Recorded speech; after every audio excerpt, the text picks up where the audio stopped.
What's up guys, this is CMTBR and today we're going to have an in-depth review of the ASUS ZenBook 14 and answer why this ZenBook killed the MacBook lineup.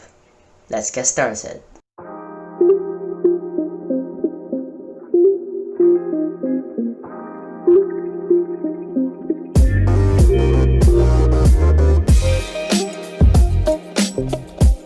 As you can see, this is the 2020 ASUS ZenBook 14 freshly picked up from the market.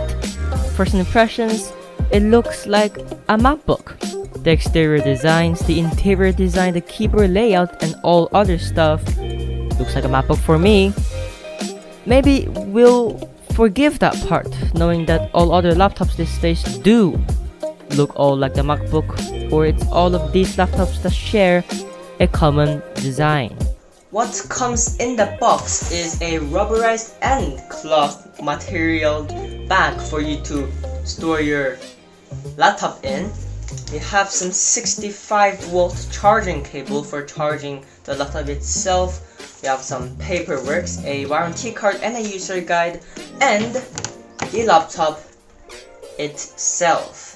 The ASUS ZenBook 14 comes with Intel Core i7-8565U processor under a Windows 10 Home operating system.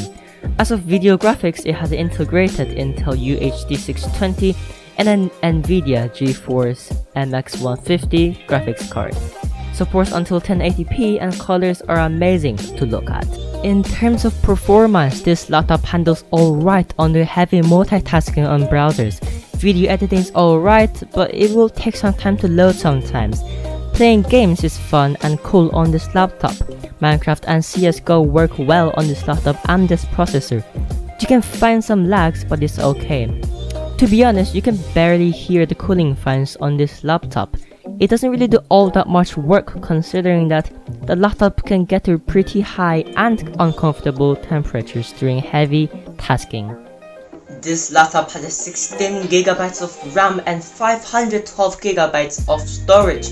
It's not a lot for gaming, but this laptop's not for gaming anyways, but it's enough for daily office works. This laptop is a 14-inch laptop, but it's extremely light.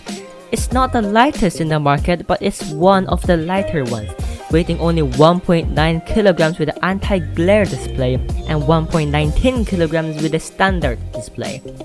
ASUS says this laptop can hold itself for 14 hours without charging, but I don't think it will last that long. On the outside, this laptop is small. It's a 14-inch and ASUS managed to fit it as small as possible. You can see the difference between that and my face. Yes, my face is actually really big.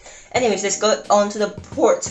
On the left side of the laptop, you can have a charging port, a HDMI port, a USB Type A, and a USB Type C. On the other side, on the right side, there is a SD card, micro SD card port. You have another USB Type A and a headphone jack.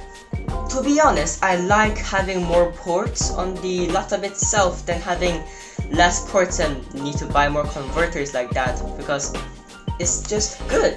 Now the size of this laptop, since it's so small, it's perfect for you or for the buyer to go and bring this with them when they're on an airplane or a train ride. It's perfect for traveling. Another quirky feature you can see is that if you put the laptop flat in here, I'll move the camera a bit. Now, that is a laptop. If you try to open it, this part of the screen can lift the laptop itself up for a better typing angle. You can see that it lifts the laptop up. That's a very cool feature ASUS has managed to put on this laptop. Maybe give him some extra space for cooling the laptop, since it doesn't do cooling that much. The speakers on this laptop are amazing. They are Harman Kardons and they can go pretty loud when needed. They are under the laptop and on the front side, so you can give as much volume as possible, and it is a great speaker. On the inside, however, is just a lovely atmosphere. The bezels of the screen are really thin with a 92% screen to body ratio. The screen is glossy and is a fingerprint magnet. Brightness can get really high up when needed. The face unlocking feature, however, on this laptop is absolutely nailing it. It's fast to unlock and fast to set up. Security is number one and it's not missing it. A rose gold finish on the top of the keyboard with the branding, feels, and in terms of just looking at it, it looks expensive and modern. The keyboards are alright, they feel sort of cheap and plasticky because they are plastic. Let's be honest, I prefer the keyboards on the MacBook Air more than this. I'm also not a fan of how lightings are placed on the keyboards. It just looks messy and cheap. It's good that at least you get to control the keyboard lightings or just turn it off all the way. Another special feature is the numpad. They are on the touchpad and can be activated or deactivated. When activated, however, it could be pretty useful, and when deactivated, it just disappears. You can't find a single trace of ever having a numpad on the touchpad. Other than that, it's basically a good feeling interior. The quality of this laptop seems to be well built. The body of this laptop is made with aluminum and seems to be well protected. Good job for ASUS's military grade quality testing for keeping this laptop safe and strong. It seems to be holding up for itself. This laptop can be competed with the MacBook Air of this specs and this price range. I would totally choose this laptop, however, the ASUS ZenBook 14 over the MacBook Air series. This is just a better laptop.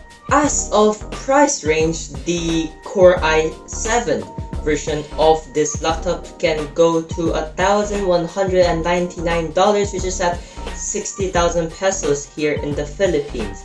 However, for the Core i5 version, they can go to $999, which is cheaper, but is Core i5 worth it? I feel like Core i7 is perfect for this laptop. What do you think of the ASUS ZenBook 14? Comment down below if there are comments.